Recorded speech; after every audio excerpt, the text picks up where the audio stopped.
At huwag kayong magsipaglasing ng alak na kinaroroonan ng kaguluhan. Kaya pag halimbawa, ayaw pa rin nating umalis at humiwalay dyan, ang sabi ay, light lang naman ito. Kaya nga sa mga humihirit pa ng percent na yan, balikan lang natin ang sinabi ng kapatid na Eli. Yang pag-inom ng alak na nakakalasing, bawal ng Diyos talaga yan. Bawal yan.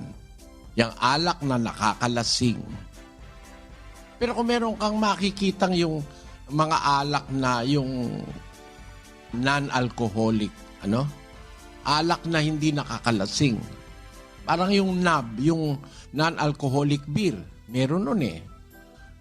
Kung gusto mo talagang uminom, yung non-alcoholic kasi walang amount ng alcohol na mabuti sa katawan ng tao. Mali yung sinasabi ng unang mga health expert na merong amount ng alcohol na safe para sa katawan. Ito ang bagong balita.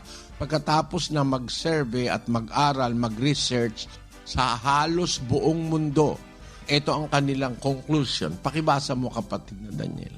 No amount of alcohol is safe, health experts warn.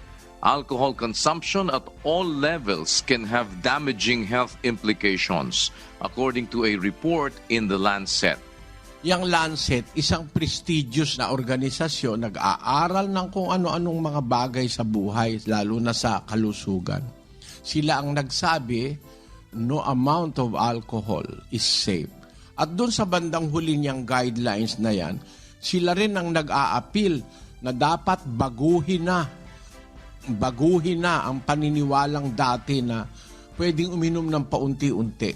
Hindi pala tama yun. Kahit paunti-unti, kagaya once a week, nagkokos yan ng irreparable damage sa ating mga organs. Basahin natin yan, kapatid na Daniel. The widely held view of the health benefits of alcohol needs revising, said the report published in the Lancet Medical Journal. Ayan. Tapos yung susunod na naka-emphasize, kapatid na Daniel. Our results show that the safest level of drinking is none. Walang safe level ng drinking kasi sabi nila dapat i-revise yung mga guidelines sa health nung araw na nagsasabing paminsan-minsan pag-inom ng alak ay maganda sa puso. Inalis na nila yan ngayon sa Lancet, sa medical journal ng Lancet. Yan ang masasabi ko, kapatid. Bisyo kasi yan eh. Sabi ng Diyos, huwag kang tumingin sa alak pagka mapula, pagka nagbibigay ng kanyang kulay sa saro. Bakit? Tuloy. Sa huli kumakagat ito na parang ahas, tumutukang parang ulupong. Ibig sabihin yan, definitely ayon sa salita ng Diyos, may venom yan parang ahas. It will cause damage to your being.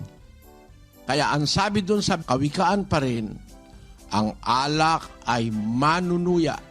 Ang matapang na alak ay manggugulo. Sino mang napaliligaw sa kanya ay hindi pantas. Ililigaw kanyang alak, kapatid. Siguro pwede mong sabihin, enough is enough. Mas lalo kang lulusog pag susunod ka sa Diyos kaysa sa once a week magre-red horse ka. Gusto ko lang kasi kayong pagtapatan ng katapatang nasa Biblia.